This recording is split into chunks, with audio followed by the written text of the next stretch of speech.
Hello, everyone, and welcome to the webinar Strategic Business Transformation, the New York Times case study with Yasmine.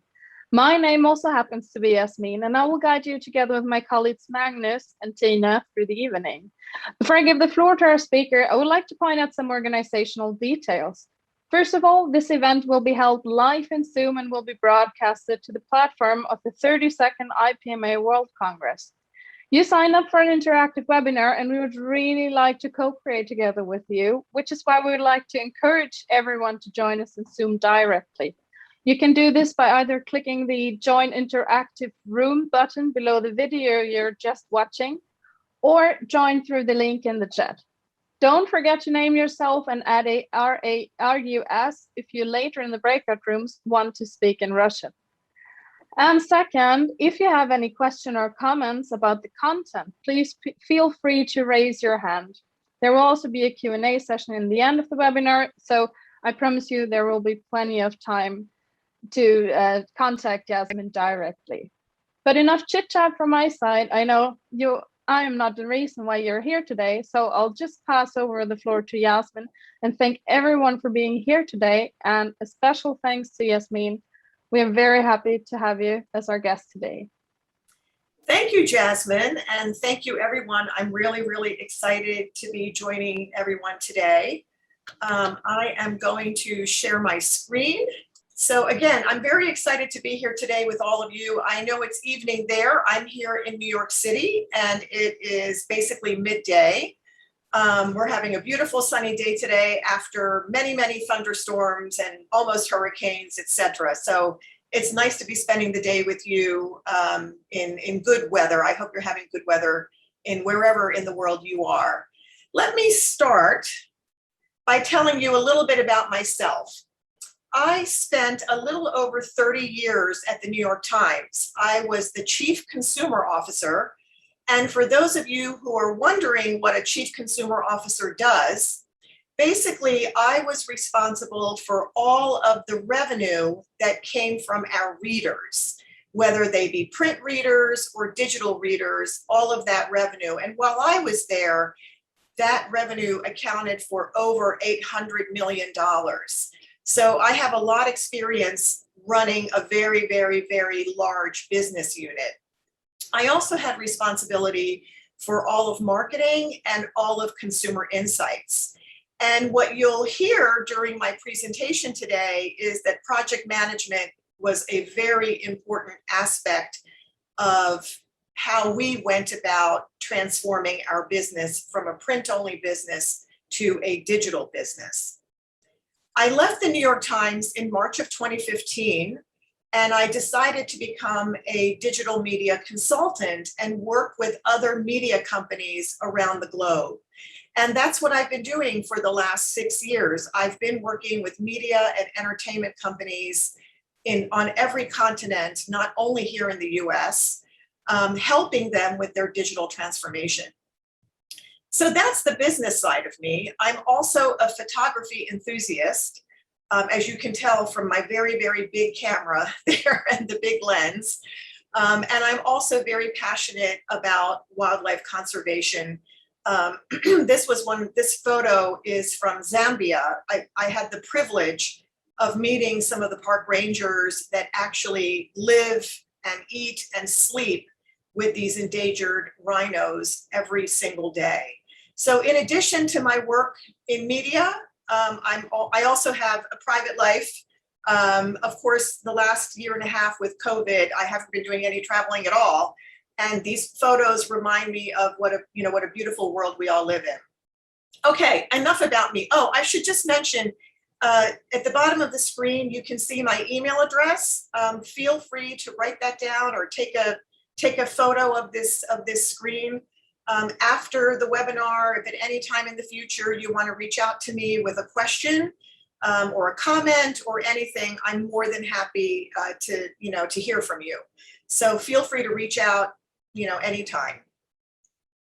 Let me take a moment now to tell you about the agenda for today's session.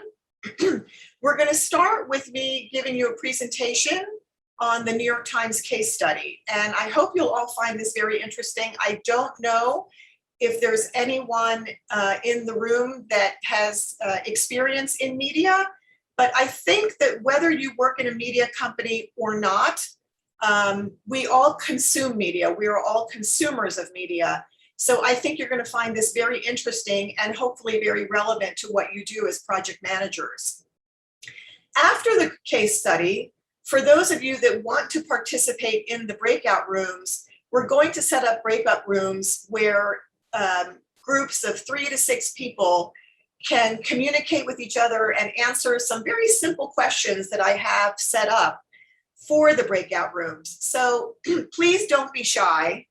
Please participate in the breakout rooms. We'll remind you, what the process is for that. But I really encourage you to join the breakout rooms because it'll be a wonderful opportunity for you to get to meet some of your other peers in the industries that you work in. You're all project managers, so I think it'll be a great opportunity. Afterwards, we'll take a quick 5-minute break because I think at that point, everybody will need a break. So we'll take a quick break. And when we come out, we're going to do some group readouts. No pressure, just a couple of minutes of, I'm going to ask you to spend 1 or 2 minutes just highlighting 1 or 2 of the key learnings that came out of your breakout room. Again, it's an opportunity for all of you to share with each other. And then finally, because I can appreciate that you may have questions for me that have nothing to do with project management, but maybe you're just very curious about the media industry in general, or about the New York Times, or whatever it may be. So we're going to leave time at the end for just an open Q&A where you can ask me any kind of question that you want to ask me. We'll make that available both through chat as well as you can raise your hand, in Zoom or whatever, and I'll call on you to ask your question. Okay, so without any further ado, let's get going. I'm assuming that everybody out there who's participating in this webinar has heard of the New York Times. So I won't spend a lot of time talking about the New York Times itself. But the New York Times is a global news organization. We have a printed New York Times that's delivered here in the US. And obviously the digital New York Times is available everywhere in the world. The New York Times has over 1,700 journalists. They have won 132 Pulitzer Prizes in its history. That's more than any other newspaper. And for those of you that don't know what the Pulitzer Prize is, it is the most important award that an American newspaper can win. So to have won 132 Pulitzer Prizes in its history is a very big deal. On a monthly basis, the New York Times has 150 million monthly global readers, and they have 100 million registered users. And what that means is that 100 million people around the world have given the New York Times at minimum their email address. Obviously, if you're a subscriber, either print or digital, we also have your address, etc. But when it comes to marketing, knowing who your customers are, knowing who your readers are is really, really super important. So no matter what business category you work in, if you have some kind of digital presence, it's really important to at least collect email addresses, because that's a wonderful way to build a relationship with your users, with your readers, and a wonderful way to communicate with them. The New York Times also today, as of the last few weeks, has almost 8 million subscriptions. That includes print and digital. We'll go into this in a little more detail in a moment. I want to start with this very famous, well, I don't know if it's a famous quote, but for me, it's a very famous quote. And it underscores something that I think is very, very, very important for leaders in any business today. And I call it courageous leadership. This is a quote from David Carr, who up until about 2015, when he very sadly and unexpectedly passed away, He was a columnist for the New York Times, and he covered the media industry. At that time, this quote, which I will read to you in a moment, at that time, several broadcast providers were launching digital subscriptions for their broadcast businesses, network broadcast, and they were doing this to compete with the Netflixes, etc. And what he said in his quote is that, or in his column, this quote, he said, "For any legacy business under threat of disruption, the challenge is to get from one room, the one with the tried and true profitable approach, to another where consumers are headed and innovators are setting up shop. To get there, you have to enter a long, dark hallway, a scary place." Now, the reason I share this quote with folks, and the reason I call this courageous leadership, is because for us at the New York Times, and frankly, for all of the media businesses, particularly here in the US and over time around the world, the legacy business was print, was the printed newspaper, and it made a lot of money. And for many publishers today, it still generates a lot of revenue. However, you had all these other innovators like Apple, like Facebook, like Twitter, like Netflix, like Spotify, etc., that were creating these digital opportunities to get people's mind share, time share, and share of wallet. And so for media companies, it was a long, dark, scary hallway to figure out how to move from a print-only business to a print and digital business. And what I can tell you is, it's not easy. It's a challenge. We're going to talk about the process now. But it does require courageous leadership. Your CEO, your senior management team, even you, no matter what your role is in your company, you have to exhibit courageous leadership, because sometimes there are decisions that have to be made that are not easy decisions. Okay, let me dive right into the New York Times case study. This is a chart that shows you revenue from 1999 through 2020, but I've cut off 2011 through 2020. As you can see, the purple line is total revenue. The red line is advertising revenue. The blue line is consumer revenue. That's the revenue that we got from our readers. And through 2010, where I've cut off this chart, that's almost all coming from print readers. And the green line is other revenue, things like the New York Times store, syndication, events, etc. And what you can see in this chart is that from 1999 all the way down through 2010, there was this tremendous dip in advertising revenue. And that dip in advertising revenue resulted in a tremendous dip in total revenue. And you can imagine what kind of impact that would have on profitability. Now, during this period of time, the consumer revenue, the revenue coming from readers, was increasing, but increasing ever so slightly, not enough to make up for the tremendous decline in the advertising revenue. And so the question one can ask is, what are the things that you would consider when you are faced with this sort of sharp revenue decline? Well, what most companies do is they immediately go to cost savings. How do I cut expenses? And we did that as well. But we were very smart about how we did it. And the one thing that we did not do is we did not cut expenses dramatically from our newsroom operation, from the journalism, from the people who create the news, the people that create the content that made its way into the newspaper and made its way into the digital website and apps. And the reason that is so important is because if you think about it, the journalism, that is your value proposition. Many other newspaper companies here in the US did not do that. They were cutting expenses not only in their production and marketing and other areas, but they were also cutting expenses in their journalism, which as the years went by really hurt them and continues to hurt them. Because as they impacted the value proposition, the reason for why people pay for your newspaper, it's the journalism, it's the content.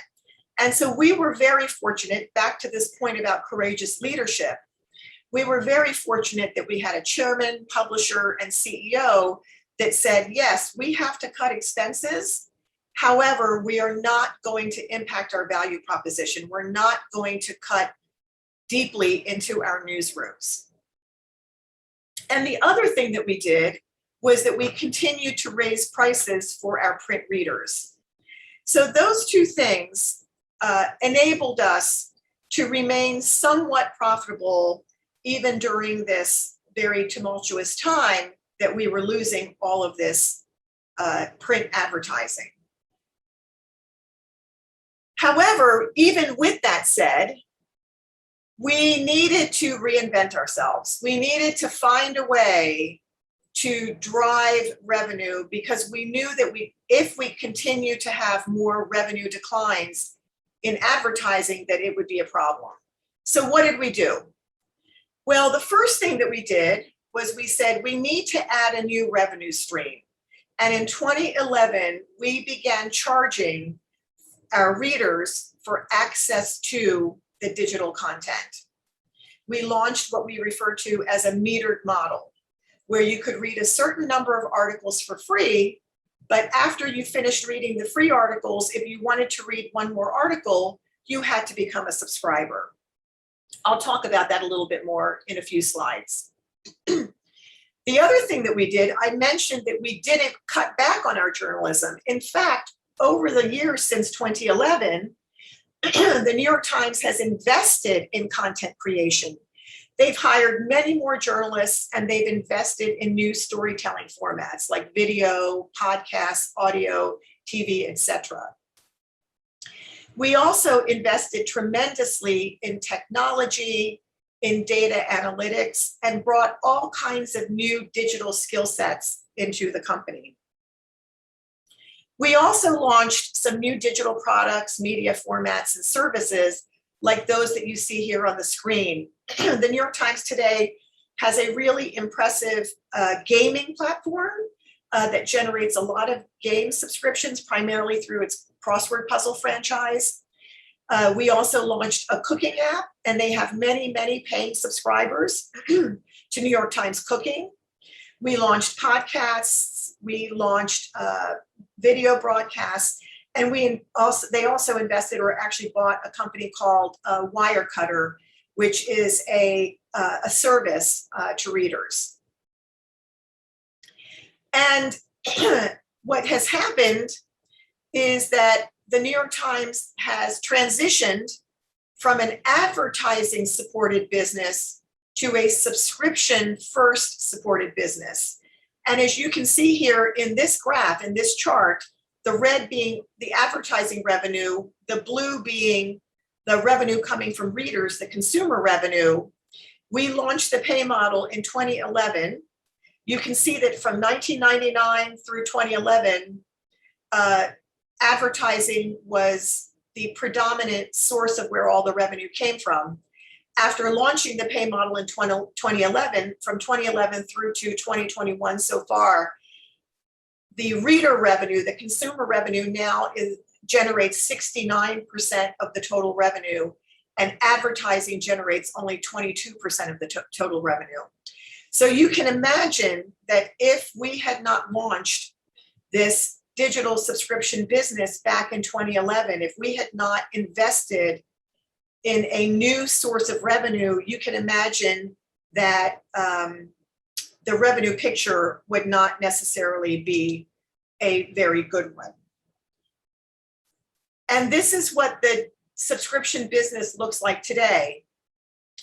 The blue today, the New York Times has almost 8 million total subscribers. The blue line, which is what we launched in 2011, through to today, there are 5.3 million people who subscribe only to the digital news product, not print, just digital, and it's the digital news product. When you include some of those other products that I told you about, the crosswords, audio, cooking, etc., that takes you to a little over 7 million subscribers. And when you add in the roughly 800,000 print subscribers, today the New York Times has almost 8 million subscribers in total. And as you can imagine, that's pretty impressive and generates a lot of revenue. And in fact, this chart today shows how important it was. This is the revenue chart that shows how important it was to get from an advertising supported business that continues to decline, even today, continues to decline. And this consumer revenue business continues from 2011 to grow to over $1 billion just coming from readers, which has enabled the New York Times company to get back to a place of total revenue that is roughly where they were back in 1999 and 2000. So launching digital subscriptions back in 2011, it was a very courageous decision because back then, the only other newspapers that had a digital subscription were the Wall Street Journal and the Financial Times. So it was a big risk that we took to do this. Excuse me. Okay, let me talk a little bit about the debates. As you might imagine, there were many of them. The very first one was, what should the business strategy be? What should the business model look like? Should we have a hard paywall where you can't read anything unless you become a subscriber? Should we have a metered model where you can read a certain number of articles and then be asked to become a subscriber? Should we have a freemium premium model where certain content is behind a paywall and other content is free? There were a lot of debates about this, and in the end, we chose to go with the metered model. And obviously, that has been very successful to date. The next really, really big debate was around how much should we charge? Because again, as I mentioned a moment ago, there were only really 2 other media companies out there that were charging for their digital content. And even in the larger digital subscription space, remember, this was 2011, there really weren't a lot of digital subscription businesses. So how much should we charge was a really important question. There were people like myself who said, we should charge real money. This is our content, our journalism is really valuable. We should be charging, a really reasonable fee to access it. But there were other people that were very concerned that we would lose traffic if we charged too much money. And they thought we should charge just a few dollars a month. But if you charge a few dollars a month, you risk cannibalizing your print revenue, your print subscriptions and your print revenue. So we did a lot of research and analysis, and ultimately we landed on a pricing strategy that optimized for profitability across the whole company. Another really big debate, very large debate at the time, was around technology. Should we build our own technological infrastructure or should we buy the technology? And let's be honest, when a technology department, developers, they love to build things. And so obviously the technology department wanted to build the infrastructure. But the other reality at the time was that there really weren't a lot of options out there to buy the kind of technology that we might have needed. We needed an e-commerce platform. We needed, a digital subscription CRM, customer relationship management platform.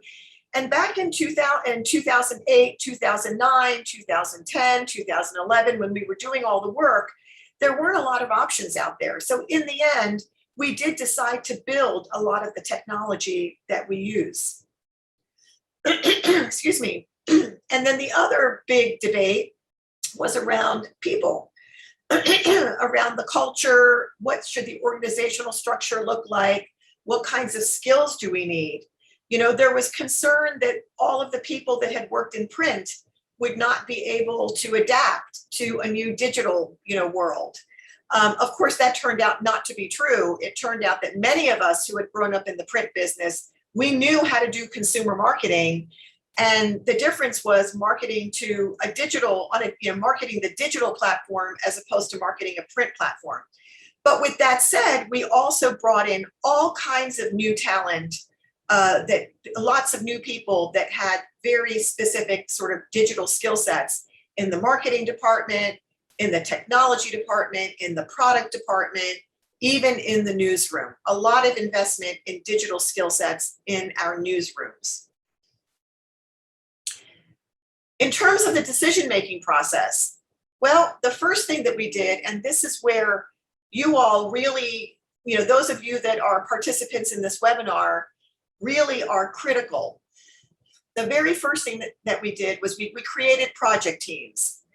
And those project teams were created to manage a number of work streams for each of the key business units. There was a project team working on the product, the product, what is this digital subscription product going to look like? Technology, marketing, how are we going to launch this digital subscription business? And what's the marketing messaging going to be? There was a project team around advertising, because recognizing that putting the digital content behind a paywall would affect traffic, and that could affect advertising revenue. So how did we want to address that? We had a project team around analytics and a project team around finance. We assigned really super smart project managers to each of those work streams.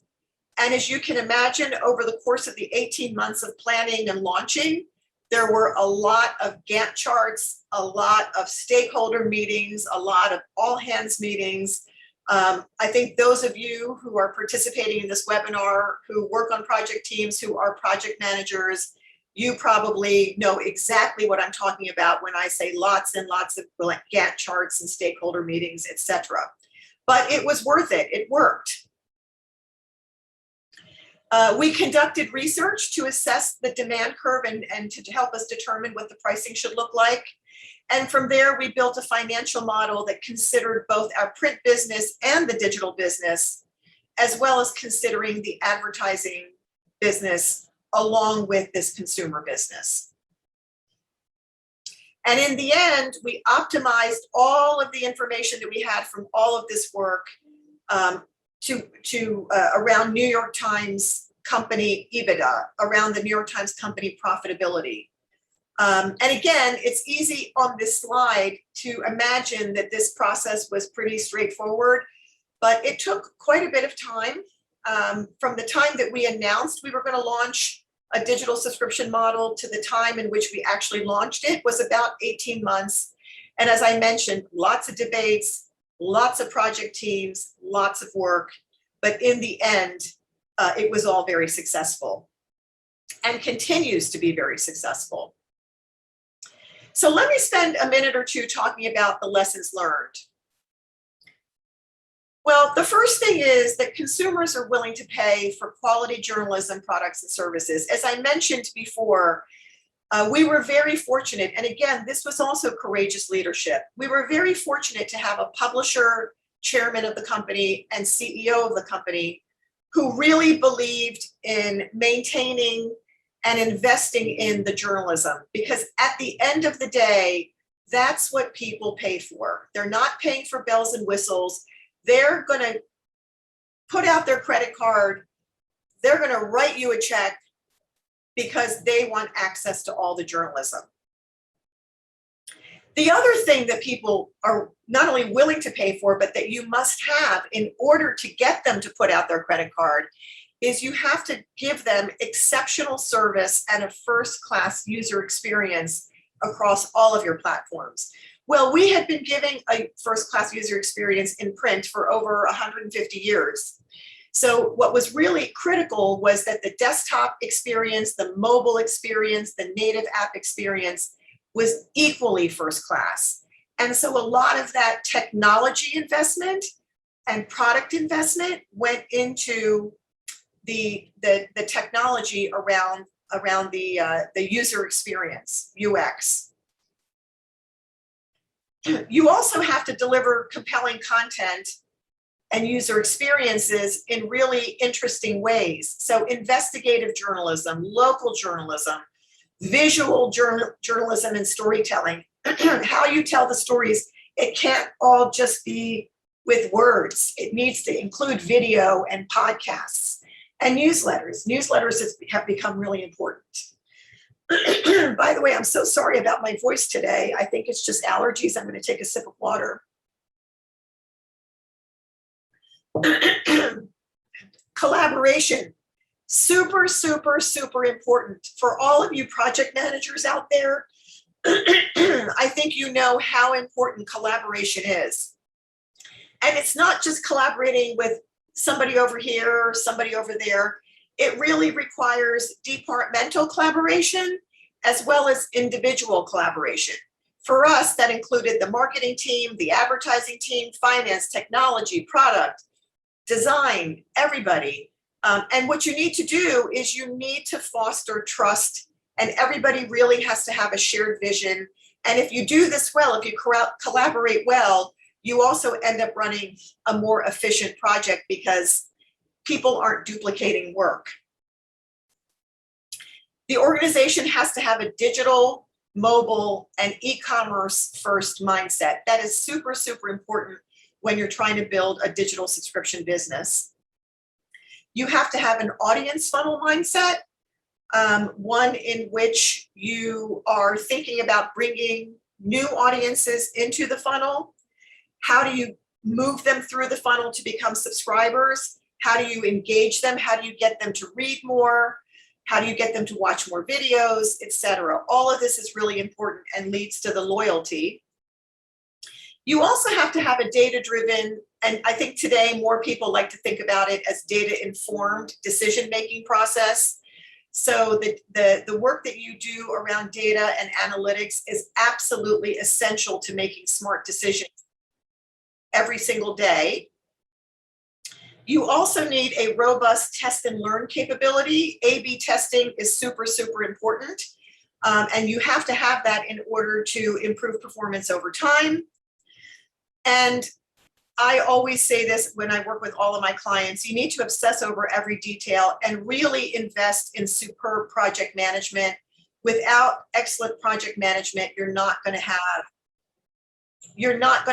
the best, you may not have the best result at the end. And also you have to take risks. As I said earlier, and I've said it several times, courageous leadership.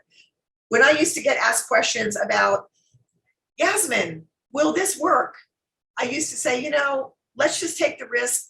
We're making a smart, informed risk. We won't know until we know. So let's launch it. Let's do it. We'll learn. It'll either work or it won't work. And if it doesn't work, we can regroup and we can, figure it out. In terms of project management, there were also some really important project management lessons learned, which I think will probably be familiar to all of you. And that is that project management really is a strategic organizational competence. I truly believe no matter the industry, if you've got big projects, strategic projects, even small projects that you want to do in your organization, you've got to have a project management mindset, and it's got to be part of your, you need to have a competent group of people that know how to do project management. You need a strong PMO, because if you don't have that, I think your chances of succeeding with those projects, big or small, will not be as rewarding. which means that the leadership of the organization, the CEO, the senior management team, you have to be willing to invest in project managers, and you have to be willing to invest in the tools that are necessary to get you to successful projects.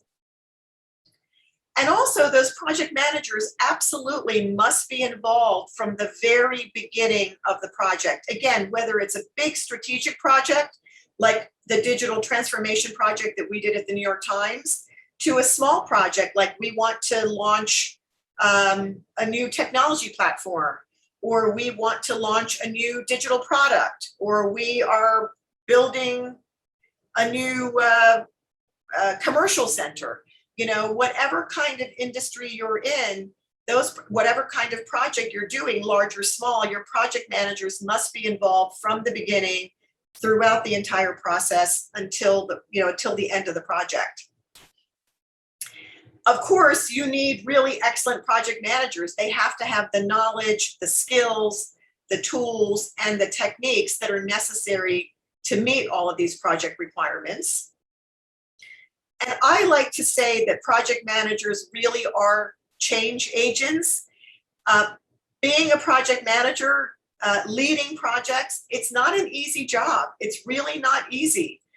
It can be very challenging, but my experience has been that it's tremendously rewarding, especially when the project is successful. And so I have a tremendous amount of respect and admiration for project managers, because it's not an easy job, but you really are the change agents within the organization. So with that, I want to talk about our breakout rooms. This is the assignment for the breakout rooms, and I hope that all of you, or many of you, have joined through Zoom so that you can be a part of the breakout room. And if you haven't, that's okay. This is your project. The project is, and you're going to have about 30 minutes to work on this project. The project is this. You're a project manager within your organization, and you have probably already led some either large business transformation projects, as well as maybe some smaller kind of operational projects. But the bottom line is that you have years and years of experience to share with your peers. And so what we want you to do is to share. So I'd love for you, those of you that are in the breakout room, I'd love for you to work on these 3 questions. The first is, what are the typical challenges that you face as project managers? And what kind of advice do you give for how to reduce the impact of those challenges?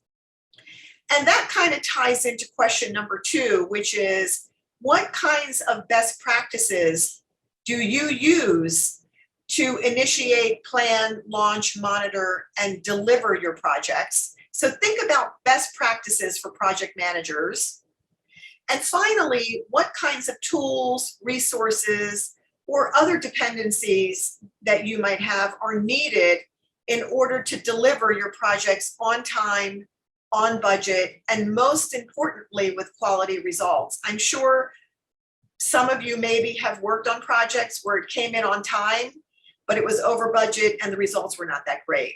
Or you got quality results, but it was with the timing was way late and it went way, way, way over budget. So the trick here is, what do you need so that you can deliver quality results, but also do it on time and on budget? So think about these 3 questions as you are in your breakout room: the challenges, best practices, tools and resources, and you'll have 30 minutes roughly to work on that.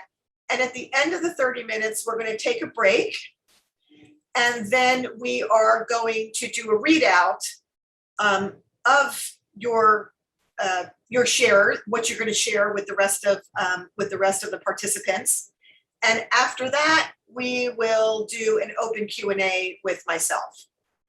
So with that, I am going to stop sharing my screen, and I am going to turn it over to whomever, I think Magnus or Yasmine, who will maybe give a little bit more detail about the breakout room. Thank you very much. Yasmine. Thank you very much, Yasmine. Everyone who has not joined us yet, please join us. This is your unique chance to participate in this and co-create together with Yasmine and also as others who are in Zoom. Now, as Yasmine already said, we are starting with a breakout session now the interaction starts. And Tina, I would like to ask you to share the Padlet. This is some sort of whiteboard where we can collect all our thoughts. And we will be streaming the main hall for the broadcast, and we'll start the breakout session now.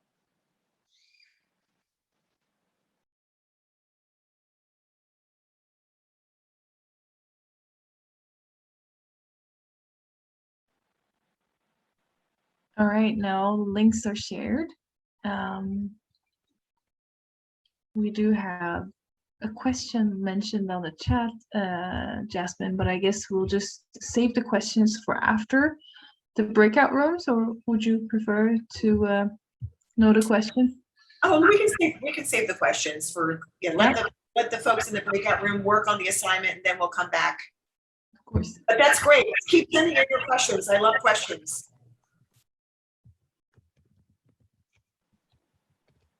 All right, so Tina, can you share the Padlet, please? Perfect.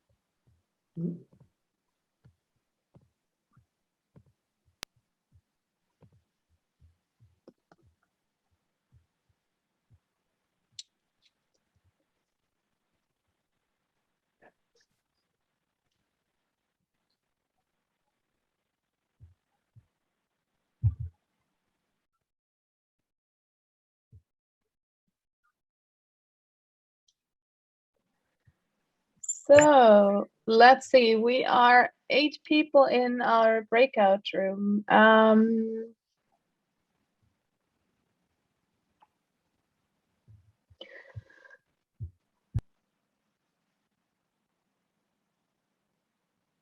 Should we name someone who's going to represent or who's summing up everything in the end? Probably.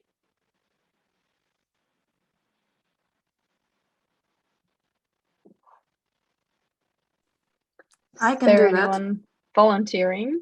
I'm volunteering to sum up. And I would suggest maybe for all the participants to introduce themselves so we know we'll meet each other, get acquainted. And we can pass the word from one to another. I guess everyone can see the participants. I think that is a great idea. Do you want to start? Yeah, I can start. So my name is Sasha. I'm a project manager in events industry. I'm not as super experienced as Yasmine, but I do have something to share about the challenges and about my understanding of how to make a project successful. Do you want us to do it one by one, the whole story, or shall we just introduce ourselves and then continue with challenges and with the tools, planning and so on? What do you think?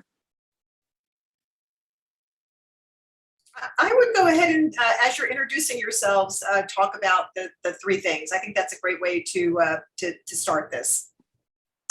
Okay, well, someone mentioned in the comment that the main thing is communication. I agree with that.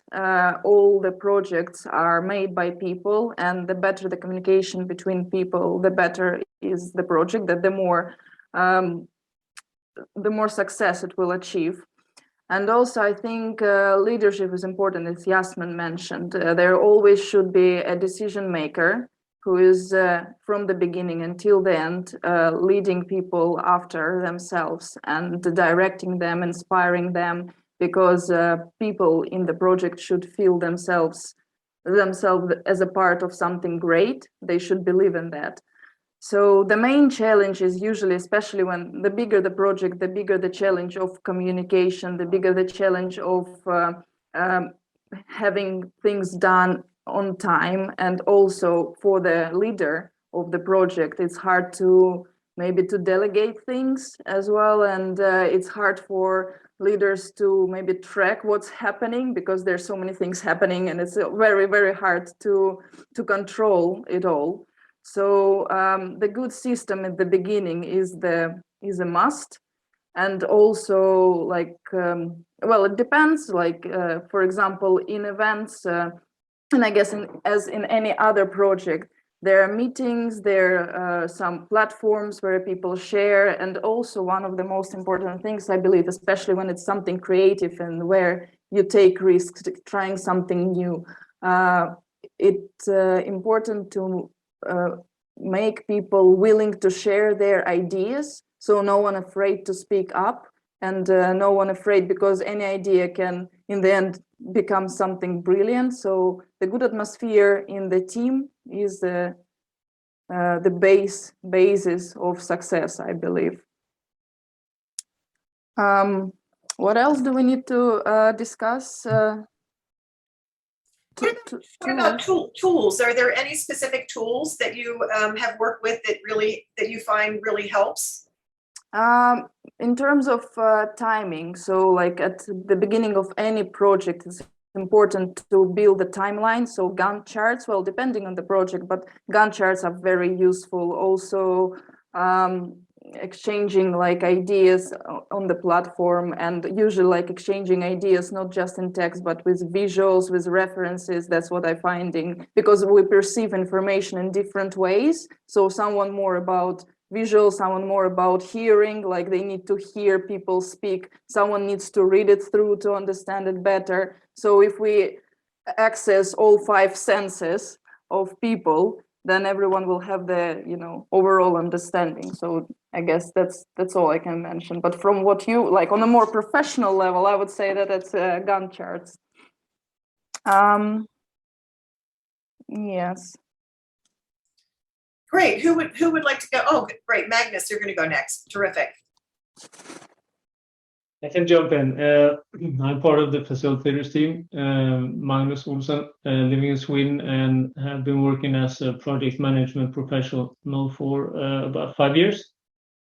And regarding the first question there with the challenges, I would like to address that a little bit, and saying that the collaboration part and reaching that understanding that you are talking about, Alexandra, is one of the main challenges, because often we mistake information for understanding, and those two are very different. We have heard over and over again, but people say, I informed you about that. Yes, you informed me, but you did not reach the understanding, the same understanding.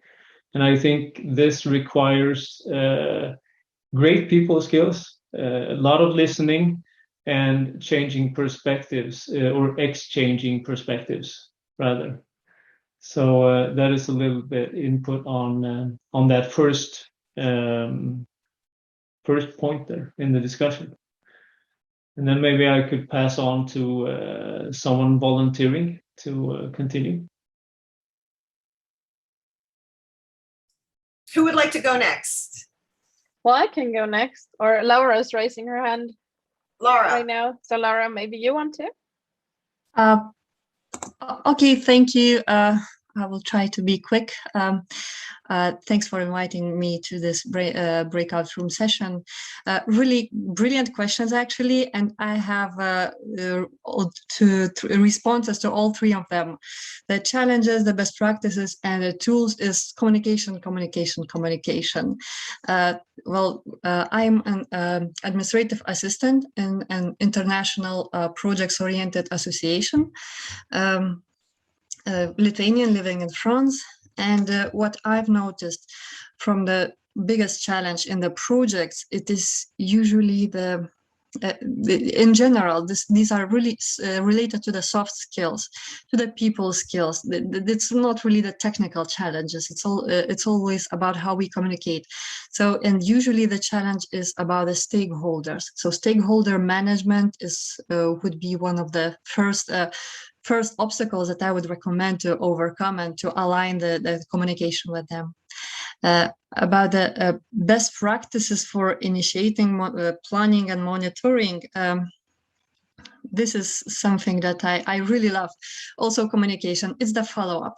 Just do the follow-up and in writing. I can't agree more with the colleagues that expressed their views previously about the differences between understanding and information, and also about the 5 senses that how you perceive the information. And when working in an international environment, you cannot always be sure that you are understood correctly. There is American English, British English, and there is international English, right? Just a joke, just joking. So this is really related to communication. Well, and of course the tool is tools, resources. Take time to communicate with each stakeholders group on time, and the project will be on time. That was short on people skills and soft skills. Thank you. Wonderful. Yasmine, do you want to go next? Yes, of course, I can go next. My name is Yasmine. I am a product owner in a media company, and I also tend to lead innovation projects every now and then, or even transformation projects, not as big as the New York Times transformation, but in a smaller scale at least. And as the others already mentioned, communication is even for me a very big problem. Having own agendas, having working in silos, thinking we and them. These are very common problems I face when it comes to transformation projects. And some practice I do find very useful is transparency. Be honest. Invite everyone to participate, and you might fail on the way, but learn from everything, every mistake you do, and get the knowledge of others who have walked down the path before you, and adapt this to your own doing. So actually the most important tool, in my opinion, are the humans. It's crucial to get everyone on the bus and to just be transparent about things that are happening, and take in active listening to all the stakeholders. That would be my absolute best tip when it comes to the assignment to Terrific. tools and projects. Mumal, would you like to share as well? Yes, I was actually, thank you for calling me. Well, Mumal, can you turn up your volume? It's a little hard to hear you. can you hear me now? Or maybe get a little closer to your microphone. Just a moment. Is this better? If others can hear you, it's okay. Go ahead.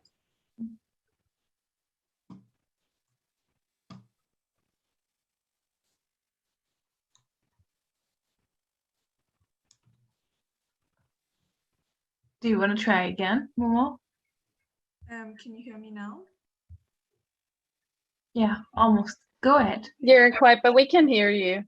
Okay, well, I was just listening into everyone's opinions, and I'm actually quite new to the field of project management, and it's only been over a year. I've been working on international EU projects with an NGO, and I agree with everything that has been said so far, with the communication, with being on the same page.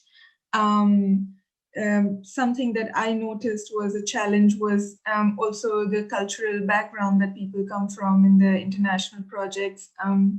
For them, I mean, the timeline in the mind can really vary, even though there's like a hard and fast written rule about when to submit things or when the deadlines are. I think the cultural connotation has to be taken into account and kind of planned that way that everyone can adjust in these timelines. And one of the best practices that I find is actually sitting everyone down who's involved in the project, at least the core team, and kind of explaining everything in the beginning, and then having regular follow-up meetings about whatever the tasks are, how they are being done.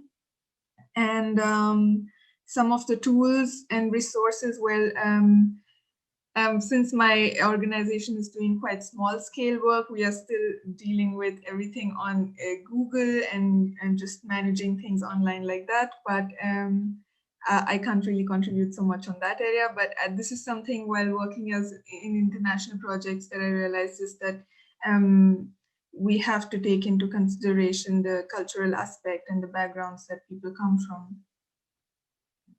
Thank you. Terrific. Anyone else? Tina? Yeah, I could continue if I don't manage to mute you again. Sorry. So I would actually continue on what Moal was talking about, cultural divergence, but in the same time, what we have in common. I think there are different aspects to culture, not only different ways of doing things, but rather what organizational culture is about. Let's say that in one given organization, it's very common that everyone is motivated about the project, but in the other one, it's not. And I think that is very challenging once you step into a new environment as a project manager. You're not always within the same organization, so that's very challenging. And I forgot to introduce myself. I just realized that I got carried away with the discussion. So yes, I'm also part of the facilitation team. My name is Tina, and I am stationed in Stockholm, Sweden, and I work within the Swedish government as a case officer, and have some experience of project management, and I'm a student of project management, call that, and I've been really interested in event management in the last year. So to continue with that, I think it's a lot about the discussion of culture and also ambition and culture of ambition. What ambitions do we have? What are our lines? Where do we go, and how do we work together? So I think it is a lot in line with what Laura was saying about communication, because then again, you can build the same understanding while even if you come from different background and understanding. So I think the best practice and tool will be sound communication. But I would see the challenges, differences in ambition and understanding of project.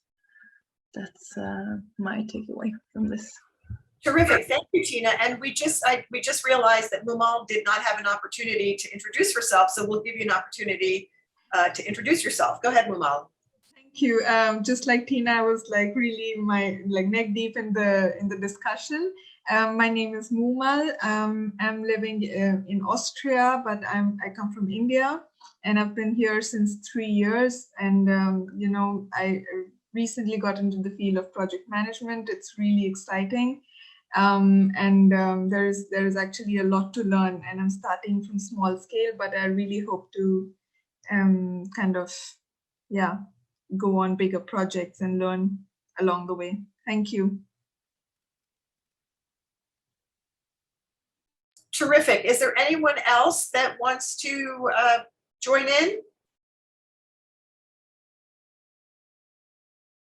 Okay, so let's have a bit of a maybe open discussion. It's interesting that all of you in this project breakout group, communication was #1. And I think communication is probably even more important now, and not only more important, but more complicated and more difficult, because the challenges of COVID and everybody, for the most part, working from home, a lot of the communication that you're doing obviously is virtual, whether it's email, which I'm sure you were always doing before as well. It's also Zoom or whatever else you may, Zoom or whatever else you may be using to hold your virtual meetings. So I think it would be great to hear how the group, is addressing this issue of communication and engaging the participants. When we were doing this project at the New York Times, we set up something that we referred to as a war room. we basically took some big conference rooms, and the project teams were in there, morning, noon, and night. We had whiteboards, we had, Post-it notes all over the place. We were making printouts of wireframes of screens and putting them on the walls. And that was not only a way to communicate, but it was also a way to coordinate all the work that was being done. Now with COVID and doing so much of this work virtually, I'd love to hear from all of you. How are you communicate? What tools and processes and forms of communication are you using now so that you can ensure that the communication is actually happening? So who would like to start? I can jump out and start, because I was thinking about going on to that number 2 as well, and connecting this to best practice, and the discussion between waterfall planning or agile, this exciting discussion that is everywhere. And in one way, when I've been working the last year, I've been restricted to my home in Sweden. I have not been able to travel to Norway where I work because the border has been closed. So I have been working remotely for over a year, and only using Zoom or Teams that we use, and shared documents and mail, of course. But the reflection I have made is that everybody can communicate better with these tools than they think. Because suddenly when we needed to, then everybody managed. So that is one. And I've been in many discussions where you have maybe discussed, no, we can't use that tool because the people working in the project are not used to it. And then we're not really expecting them to manage communication on a high level.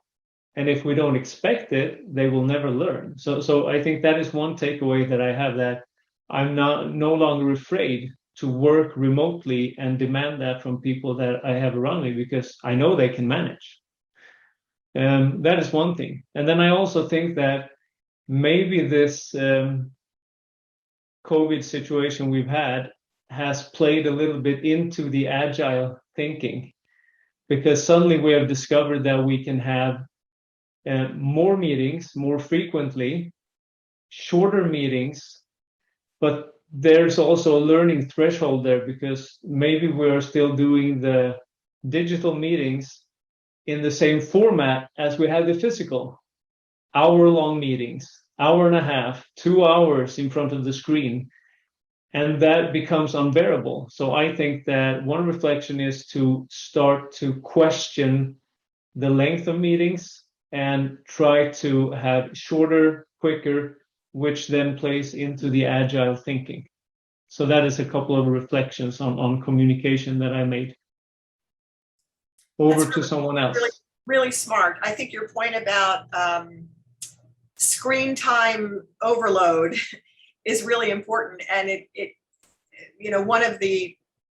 there aren't too many silver linings of COVID and working remotely, but the fact that so many people now are working remotely, the majority of people now are working remotely, it does create new opportunities for finding new ways to communicate, and hopefully those new forms of communication will continue even once we are all kind of back in our offices. Who else has some thoughts about this? Please just unmute yourself and start talking, start contributing.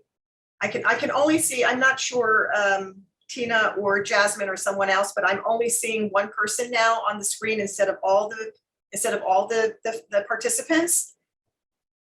It looks like it's pinned. Anyway, if somebody has something that they want to contribute, please just jump in. Alexandra wants to say something. Oh, yes. No, I just wanted to say that what I noticed is that online working is not bad, but the best is when you actually have a live meeting. if you had at least one live meeting together, then it's so much easier to communicate after, I guess, because when you meet on the screen, you're leaving certain things behind, like you can't really, I don't know, feel each other, I guess. So like the best practice in this online working is to have one first like live meeting if it's possible, and then continue with online work. That's all I wanted to contribute. Terrific. Anybody else have any last minute thoughts? Okay, this was great. I hope that the folks out there are, that are not participating in the Zoom, I hope you've been able to pick up some great tips. And it's interesting because it really is communication. And it's somehow communication leads to everything else, right? It leads to the engagement, et cetera, et cetera. So what we're going to do now is take kind of a 5, 6, 7 minute break, because I'm sure everybody would like a little break right now. Then we'll come back and we will open the session up to just a general Q&A where you can ask me questions about anything you want. So let's take a little break and I'll see you back here in another 5, 6, 7 minutes. Thank you all. Oh, hello, everybody, and welcome back from the break. Now, we already had a quick sum up of what happened in the breakout rooms, and I think some questions arise even there. So, Yasmine, if that is okay for you, I would like to go over to the questions and answers round and take care of those questions. If I remember right, we had a question in the chat from Yuri. Maybe we should do this one first and then open the round for everyone. Terrific.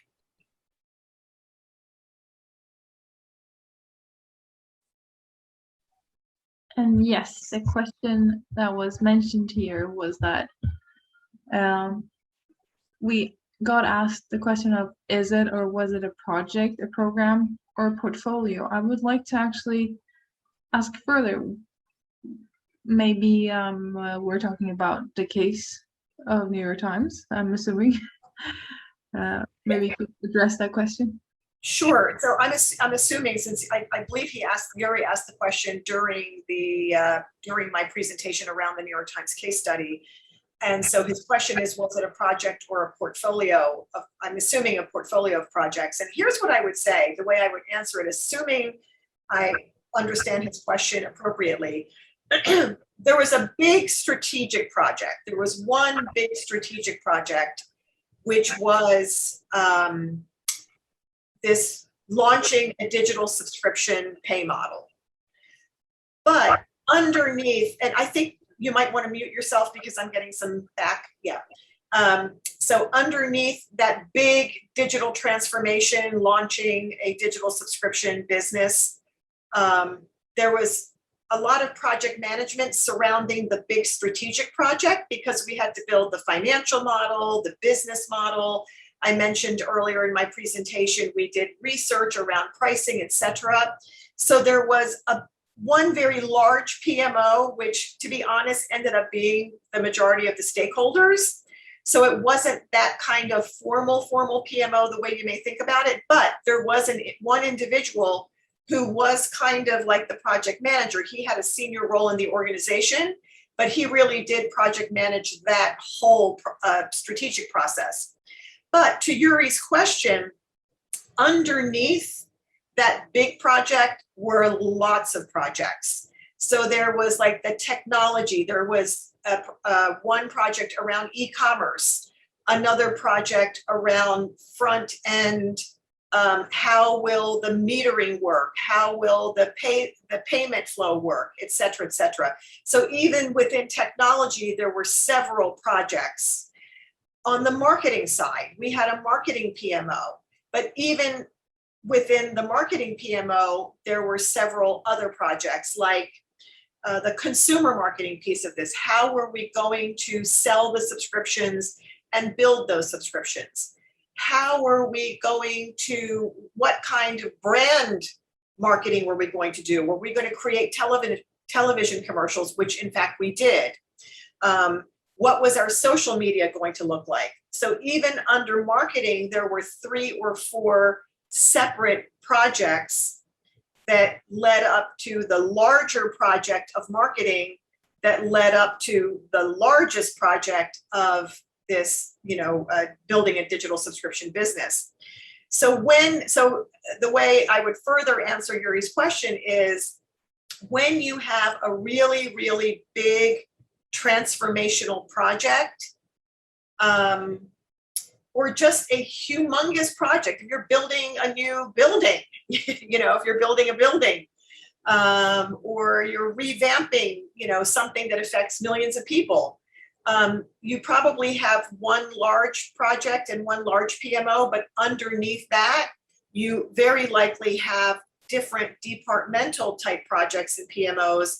And underneath that, you may even have very functionally driven projects and PMOs. Really depends on the size of the project, the scale of the project, the scope of the project. Keep in mind, the New York Times being a global newspaper, we also have to think about our international audience.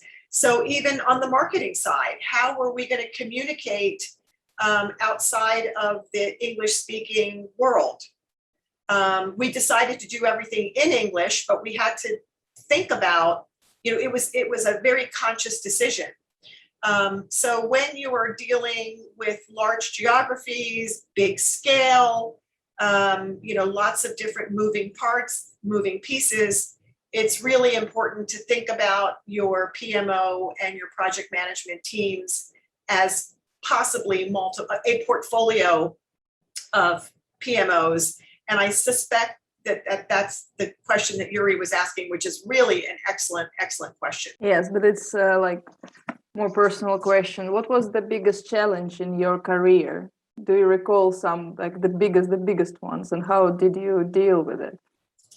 That's a great question, Sasha. I think I have a couple of answers to that, because I worked at the New York Times for a little over 30 years. So during the course of those 30 years, I think I had several big challenges. The first one was that, I had many different managers and bosses along the way. And I'm sure we've all had this situation. There were some people that I worked with that I just loved. They were like my best bosses ever in the world. And then I had times where I had some bosses that were not my most favorite or best boss in the world, but he or she was still my boss. And, learning to not only be tolerant, but to, work in that situation where maybe I don't love working with that individual, but I have to, and I have to make it pleasant, And so I learned a lot about myself. And the reality, I always say, the truth is always somewhere in the middle. I'm sure that, the bosses that I found difficult probably found me difficult, because I'm very outspoken. I don't have a fear of stating my opinion. If I think you're wrong, even if you're my boss, I'm going to tell you I think you're wrong. I try to do it very politely and respectfully. So that for me was really a big learning experience, was just learning how to manage working for different kinds of people.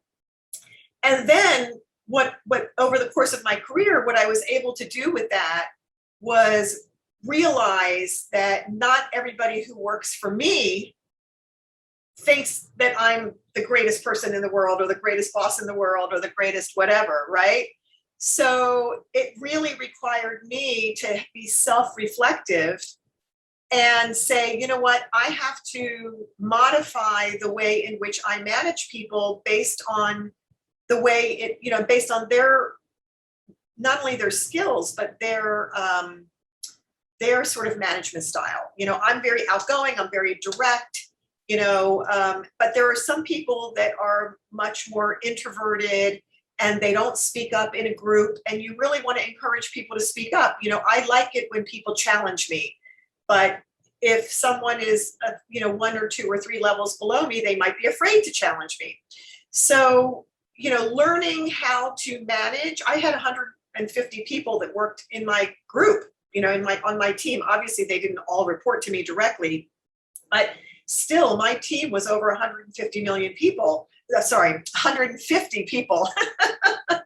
150 people. So, I really had to think about my management style in a way that recognizing that not everyone, not everyone was going to be direct and be comfortable with that kind of style. So giving people the opportunity, I always had a very open door policy. Anybody can come see me anytime they want about anything. It will nothing you say will be, held against you. If you want to have a confidential conversation, we'll have a confidential conversation. So I found that over time, that was really useful. And frankly, now that I work as a consultant, it's really important because when you're a consultant, which is like being a project manager, when you're a project manager, you're working with lots of different people across the organization. And in a way, you're like a consultant. You can't say you must do this, you must do this, you must do this. You can't threaten people. You have to understand the details of what's going on and help them. You have to be able to assist them because you can't do all the work yourself. I mean, that was another big challenge for me. Early in my career, I tried to do everything myself. Unless I really, really had some amazing people that I really, really trusted 200%. I tried to do it all myself. And I learned at a very young age and early in my career that that's just not realistic. If I try to do everything myself, I'm not going to be successful. So project management and being, a project manager, in a way, it's like being a consultant because you are really depending on all the folks on the team, on the project team, and then all of the folks in the organization that are doing the work. And you have to be able to manage all those different kinds of personalities. You have to be able to manage the stakeholders. You have to be able to manage, again, collaboratively, all the people around the organization. So it's really about leadership. Like in the end, the biggest challenge is leadership. But the most rewarding part of any of this work is also leadership. I used to say, when people would ask me, what's the hardest part of your job? What's the most fun part of your job and the hardest part of your job? And I would say the hardest part of my job is managing people. And the most fun part of my job is managing people. And I think project management is kind of the same way. It's really fun when you've got a great team and a great project and you're all working together and you're humming along, like a well-oiled machine. But if it's not quite well-oiled yet, then you've got to use your leadership skills to get yourselves to a well-oiled place. Long answer to a very important, simple, great question. Thank you very much. Thank you. I see that Magnus has his hand raised. Maybe I will bring us back a little bit towards Yuri's question again, who I found was interesting. And this humongous project with lots of sub-projects and departments, did you also see the rise of intra-organizational projects just to manage internal communication needs that did arise through this? And could you name something around that? Absolutely. That's a great point. Just communications in general became really important. I mean, when we started out, we recognized that external communication was going to be critical. External, because the New York Times is a public company. We knew that we would have to be communicating to our shareholders, the board of directors, the shareholders, and just the general public. Because as you might imagine, the New York Times, anytime something happens at the New York Times, the trade press, the press that covers, reporters that cover the media industry, very, very, very interested in what the New York Times is doing. To this day, they're very interested in what the New York Times is doing. So we really did have to think very specifically about how we were going to communicate externally. And to your point, we then very quickly realized that it's not only external communications, it's also internal communications. At every level, we need to make sure that we are keeping our employees informed on what's going on. And there were a number of things that as we were creating them, like our pricing strategy, for example, that was something that we wouldn't want to, we didn't want to, that was confidential information for a long period of time. So there, we might have, in internal communications, we might have said things like, and we are doing research to help us determine and build what our pricing strategy will be. But we didn't communicate what the exact pricing would be until we were ready to externally communicate what the exact pricing would be. So, but yeah, there were lots of email kind of communications that went out from the publisher and the CEO at the time. We also, just as a normal course of work, we would do senior management meetings, I think monthly, and maybe 2 or 3 times a year, we were doing kind of like all hands meetings where everybody in the organization is invited. And I suspect that they probably do that even more often now. So when it comes to communication, and I think a lot of people said this during the course of the breakout room, it's the most important thing. I mean, it's the biggest challenge. And yet if you can get the communication right, both internal, especially internally, it is just hugely beneficial to ensuring that you have a, that you have a good project outcome. And Magnus, as you had said at one point, it's not enough to just inform people. It's not enough to just send out an email and say, well, I sent out an email, didn't you read it? It's really important to have that two-way, that back and forth dialogue with people so that they really do understand what it is that we are doing, not just, the headlines. Great question.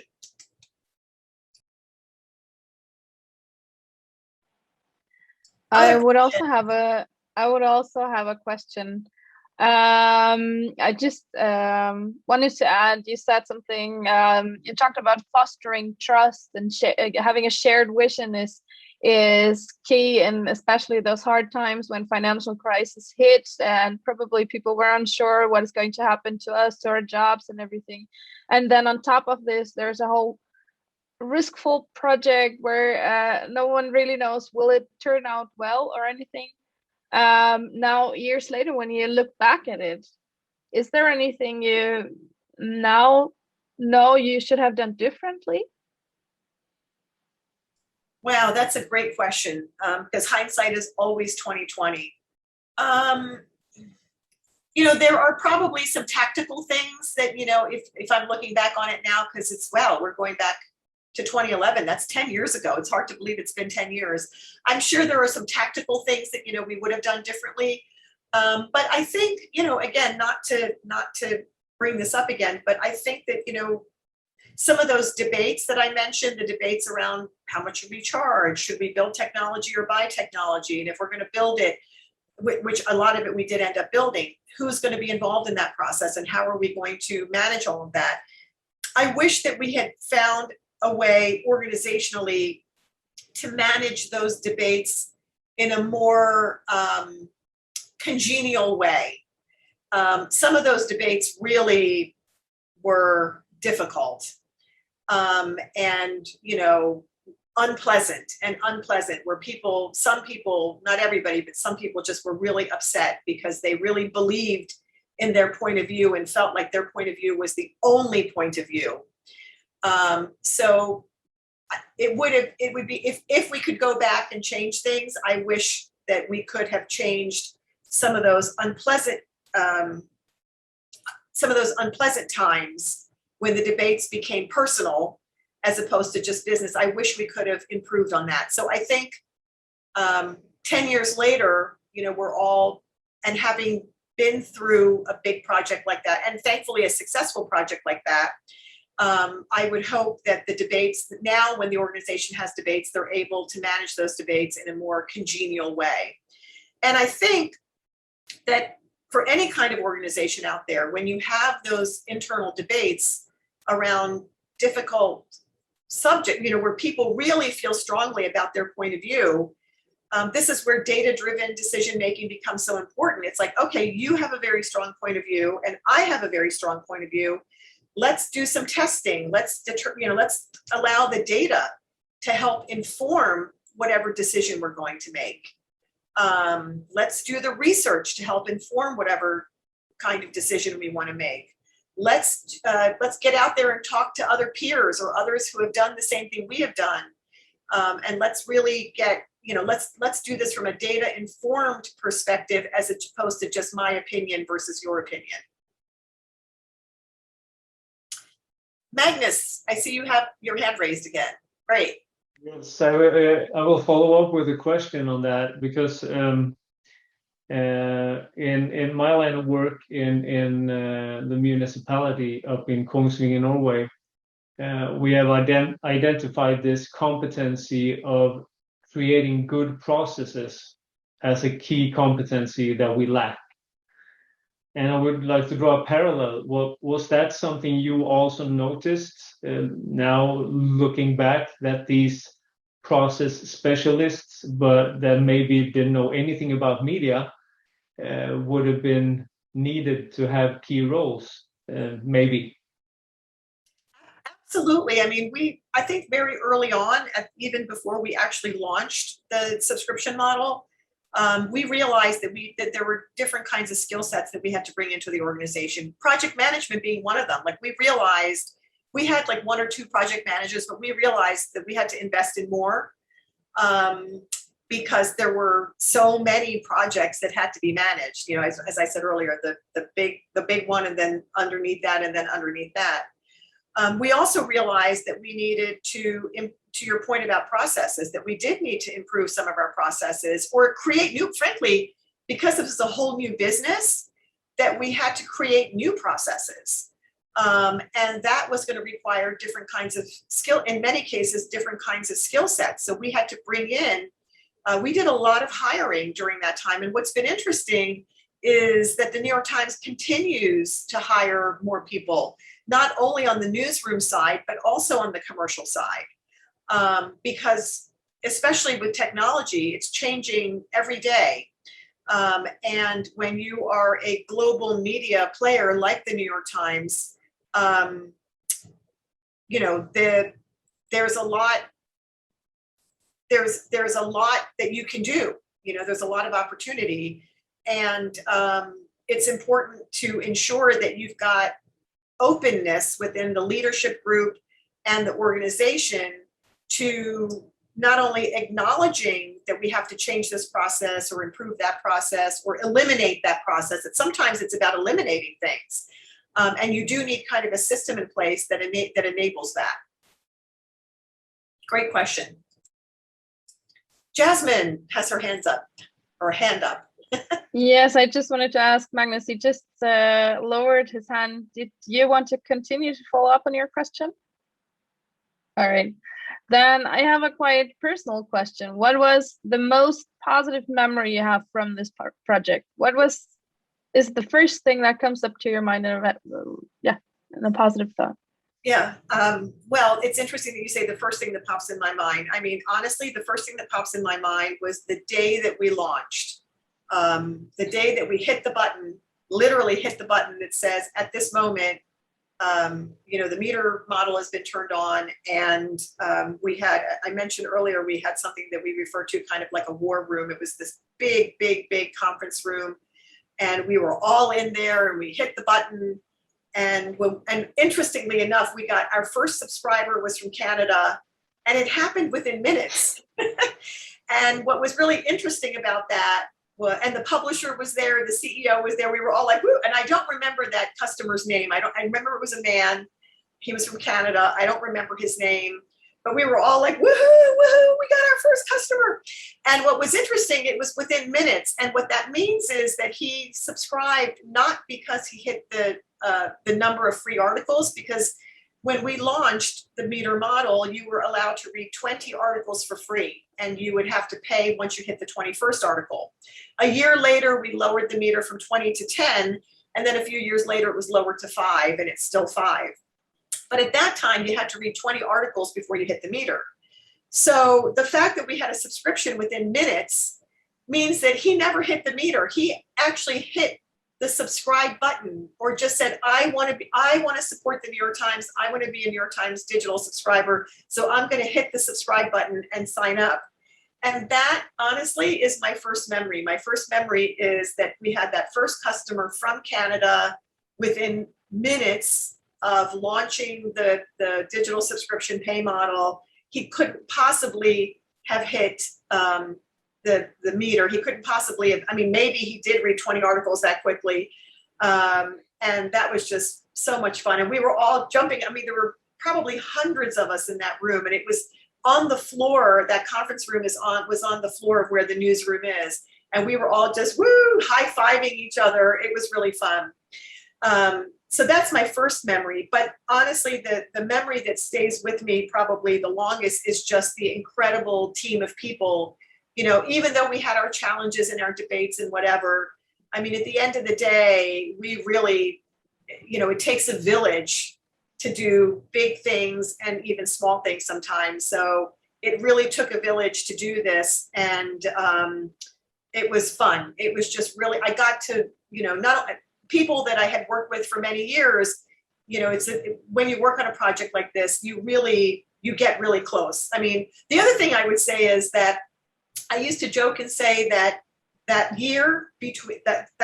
year before we launched, the whole year felt like 1 week.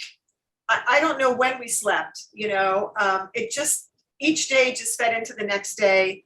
And it just felt like that year felt like a week. And then I would also say that once we launched, you would think that the leading up to the launch would be the really hard work. Actually, the really hard work begins after you launch. Once you launch a project, whatever kind of project it is, the really hard work begins once you launch that project, because that's when you know, that's when you have to do all the, that's when you kind of have to deliver the, at least for us, the financial benefits, the financial results as a function of the, you know, of the physical project. And I see that Mumal has a question. Wonderful, Mumal. I was just wondering, you know, with such a large scale of the project, I'm sure there are times where the team spirit is low, or there are roadblocks, or, you know, just like the enthusiasm is not there. What do you do to take care of that, like such a situation? That is a wonderful question, Mumal. And I can tell you that there was a lot of pizza deliveries, a lot of cookies and cakes and coffee and sodas. And again, this was, you know, at this point we were all, you know, in the office. There were a lot of happy hours at whatever time, a lot of, you know, but yeah, lots of pizza, lots of cupcakes, lots of cookies, you know, lots of walking, something that we refer to as walking the floor. You know, the CEO, the publisher, just walking the floor and, you know, just unexpectedly coming into a team meeting and saying hello and how's it going? You know, asking people how they were doing. Is there anything I can do to help?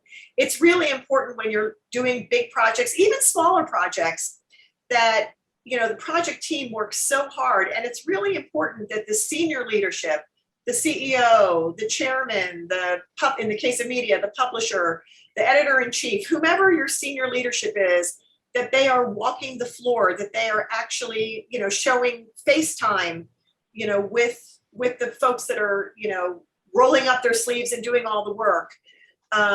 That kind of just little sort of pats on the back, pats on the shoulder, thank you emails, you know, you all are working so hard, thank you emails, or emails that say, hey, we had a big accomplishment yesterday, this happened, et cetera, et cetera, et cetera. So the communication, not only being the communication around the work that's being done, but also communicating the successes and patting people on the back, both literally as well as through some of those communications.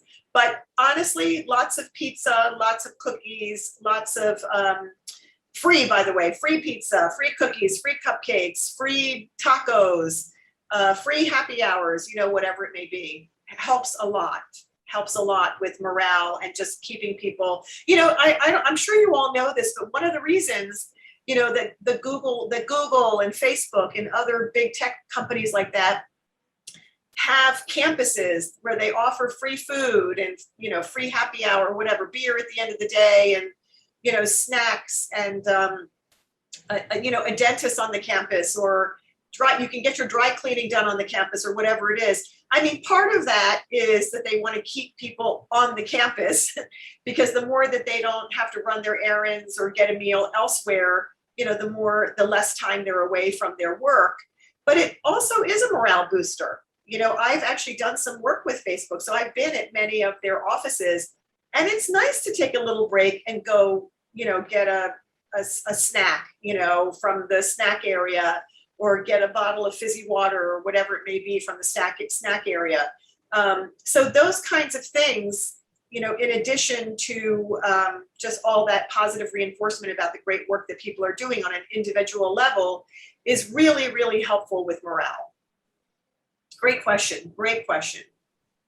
Can I just follow up on that question? Of course.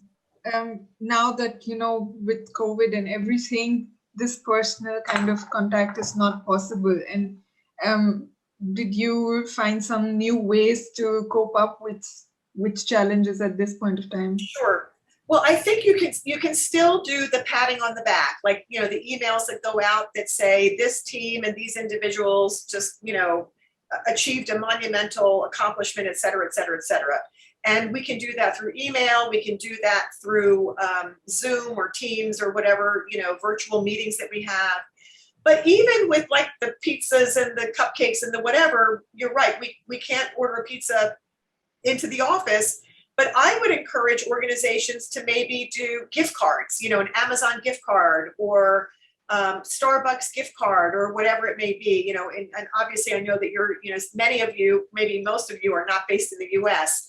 So, whatever kind of,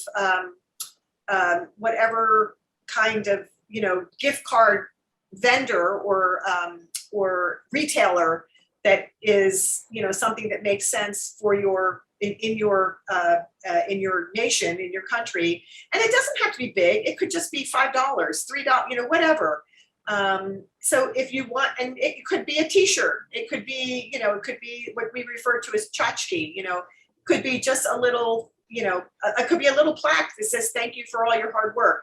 So the kinds of things that make sense for in your culture, I think those can be really beneficial.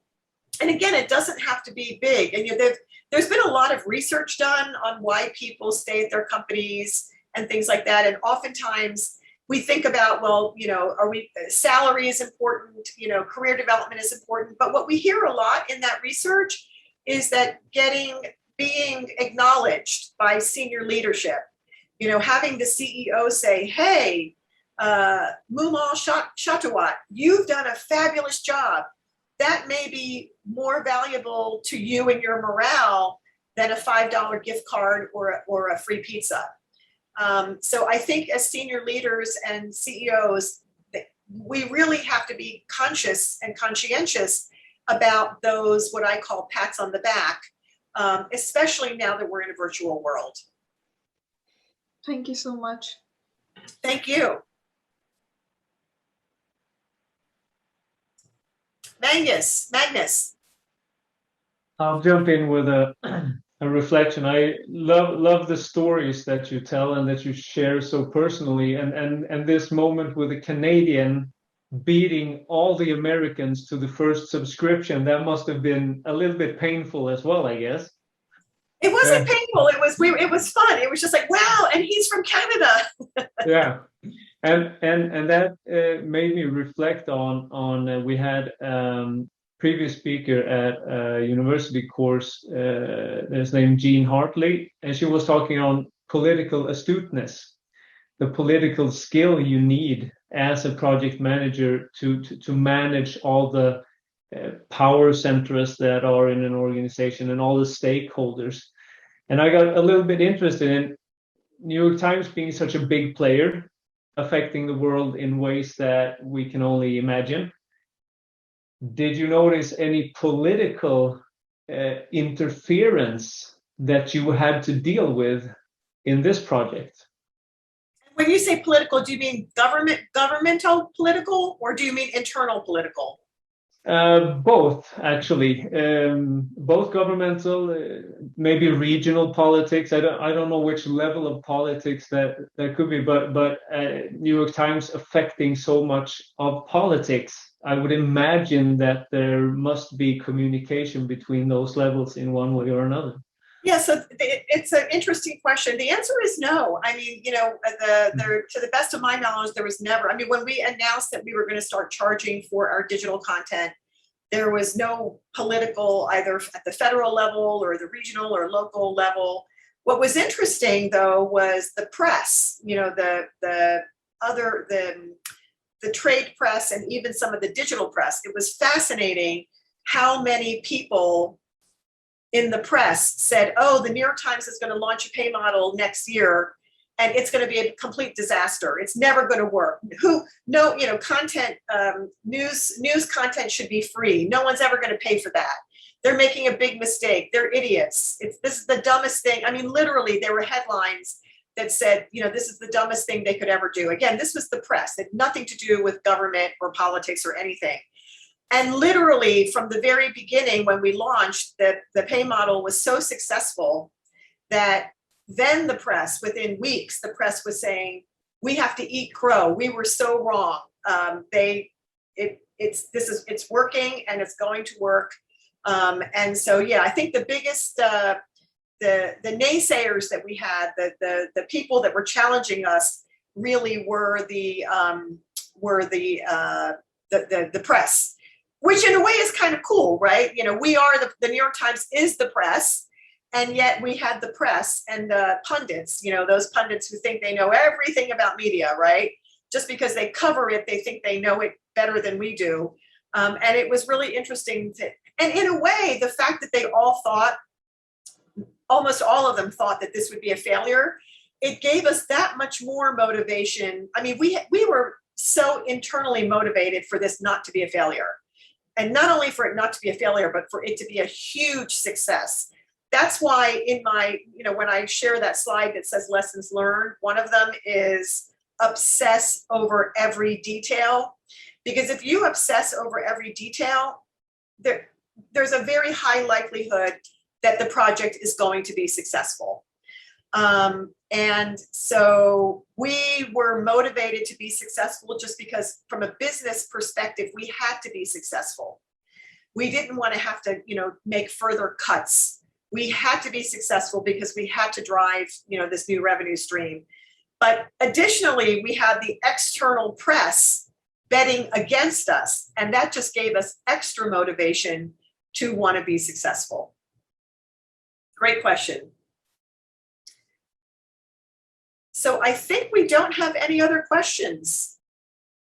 Thank you all for participating both within the Zoom and outside of the Zoom. It's really been my absolute pleasure to be a part of this World Congress. I know it's a pre-event, but I still feel like I'm part of the IPMA World Congress family.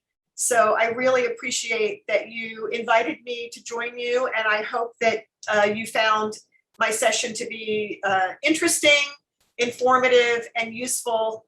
And I wish you all the best of luck, you know, moving forward. And thank you again.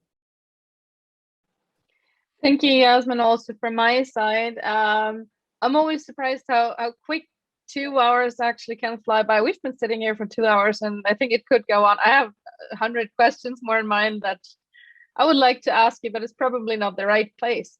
My key takeaway from today is definitely the importance of courageous leadership when it comes to these huge transformation projects. As we said, like getting everyone on board and having that dare to do the step that no one has taken before you. So I believe this is the takeaway that I'll have from today's session. Yasmine, I thank you very much for giving us a glimpse into what is the probably most important and biggest transformation project in the history of the New York Times. Please correct me if that's not right, but that's It has been huge, and you have given us both management insights and also personal insights. And I believe this was very valuable for everyone who's watching the broadcast and has been here with us in the interactive room in Zoom. Thank you also for everyone who has contributed with your questions and everything you've said in the breakout rooms. This whole process of co-creating things just make this a very unique experience, I believe. And this session, as we had it today, it is unique. It will never be the same in any other context. So thank you for everyone who was shaping this. I would also like to thank one of our, or probably the official partner for the 32nd IPMA World Congress, Rosatom State Corporation, for having their support on our side. As you know, the World Congress will take place in roughly 4 weeks, September 21st to 23rd. And besides you, there will be hundreds of speakers and events. And for those of you who are interested in this, please go to IPMA2021.world and check out the program. And if you haven't done this yet, buy a ticket and join us. And I would really like to see every one of you again in one of the online or in the offline stream, and just taking part in this very unique hybrid event.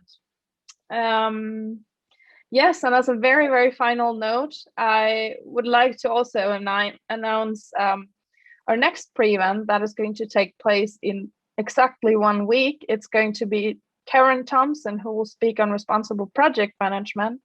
And I will just hand over to Magnus, who is going to be the moderator at this event. Please, Magnus, can you tell us a quick sneak peek on what is going to happen next week? Yes, thank you, Yasmine. Yeah, in exactly 1 week at Central European Time, 6 o'clock again, we will meet Karen Thompson, who will talk on responsible project management. And she is the co-founder of the concept. And we have hosted her once before, and I know that she has now developed her presentation a little bit, and she will challenge us a little bit more, maybe making our brains work a little harder to question some of the things that we believe are truths that we maybe need to question a little bit to work more sustainably and responsibly in the future. So we're looking forward to that event, and please join us at the same channel, same platform for that event. Over to you again, Yasmine. Thank you very much, Magnus. I hope to see you there. And until then, I wish you a great evening, and thank you everyone